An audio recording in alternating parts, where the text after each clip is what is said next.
Hi everyone, my name is Bob Sylvester. Have you ever stopped to think, really think, about all the great things that happen here on the campus of Benson Memorial United Methodist Church? If you're anything like me, sometimes all the things that happen in everyday life get in the way of really understanding the impact that someone or something is having. It kind of reminds me of the movie It's a Wonderful Life, where George Bailey doesn't really comprehend the impact he's having on his community until Clarence comes down to show him what life would really be like for everyone else if George had never been born. I think we all sometimes fall into that trap, so let's pretend that our church didn't exist and think about what would be missing from our lives and all the lives that this church and this congregation touch. Let's start by thinking about what we call the administrative building. Sure, this is an area of the church where we've got great people that volunteer to help everyone that comes into the office and to make sure that things like our worship services go really well. It's also where the church staff orders the life of our church, counsels people who are hurting, and runs the behind-the-scenes details that have to happen in the church. That's really important stuff, but I like to think about what they all get to hear during most of their work days.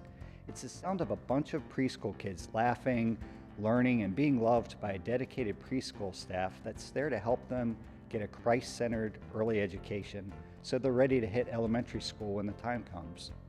This positions those children tremendously, both from an education standpoint and from a life standpoint.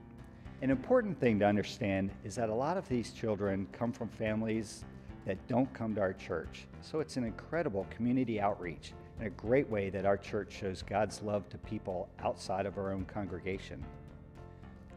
Now, if you walk across the courtyard, of course you'll come to the sanctuary building. Downstairs is a fantastic youth fellowship room. This is a place where teenagers, kids that are going through a very stressful time in their life as they have to deal with middle school and high school, peer pressure, and really trying to figure out where they fit in. Those kids can come for a couple hours a week to hang out in a no judgment zone while they continue to learn about Christ while having fun with counselors that love them and friends that they've come to know that go to different schools throughout the city of Raleigh. Just around the corner from there, you'll find the choir room. This is the place where all the wonderful music starts. The interesting thing is that when young families were asked what drew them to our church, a large number of them said that one of the contributing factors was the music program. So not only is it great music on Sunday mornings, our choir is actually an outreach program in itself. Of course, upstairs is our awesome sanctuary. This is a place where we can all be intimate with God, where we come every week to learn from Kelly, Lynn, and Jeff, and it's a place where children and people from all walks of life are welcome. If we walk over to the fellowship hall, we get to go through one of my favorite places on the church grounds, and that's the courtyard with the huge oak trees. This is a place where we occasionally get to do great things like church-wide picnics, and of course one of my favorite things, Mess Fest. If you've never experienced Mess Fest, join us next summer to see how kids from our church and a lot of their friends that go to other churches can go through a ton of chocolate sauce, whipped cream, and shaving cream. We'd probably be able to go through even more if we weren't laughing so hard the whole time. The fellowship hall is also an amazing place on our campus. Think of all the things we do here. Couples get ready to get married. We grieve the loss of church members. We celebrate all kinds of great things with food that's prepared in an amazing kitchen. We have more class space for the preschool. Sunday school classes that have been together for decades meet every week, and every quarter we house families that are working to get back on their feet. Even in the back of the church, if you look across the parking lot, you'll find some amazing things. We've got the Boy Scout hut where young kids learn valuable life lessons, the church vans that take youth to pilgrimage, take Boy Scouts to their campouts, and the prison ministry over to meet with pregnant prisoners. We've got a great amphitheater that the Boy Scouts built for our church and a really nice playground at the top of the hill.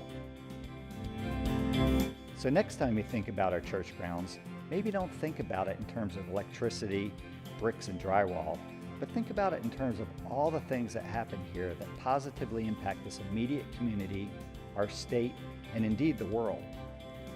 And when you think about it, there are really three constants that permeate all of these great benefits. First and foremost is God.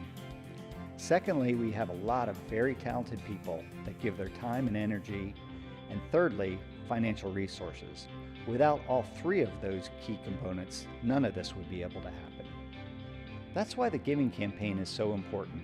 The giving campaign gives us all a chance to think about how we would like to support all of the things that we as a congregation at this church set out to do and ultimately accomplish.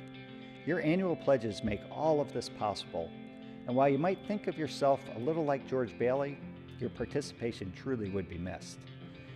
This year we'd like everybody's participation, so we're making two important changes.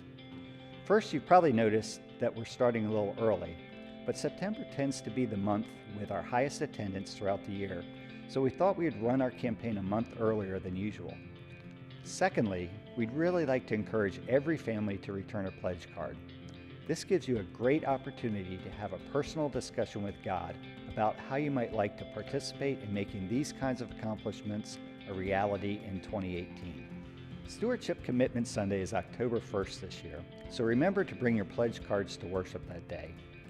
Thank you for all you've done so far in the life of our church, and I think we're going to find out that 2018 is going to be a great year for Benson Memorial United Methodist Church, and that only means great things for the people we serve.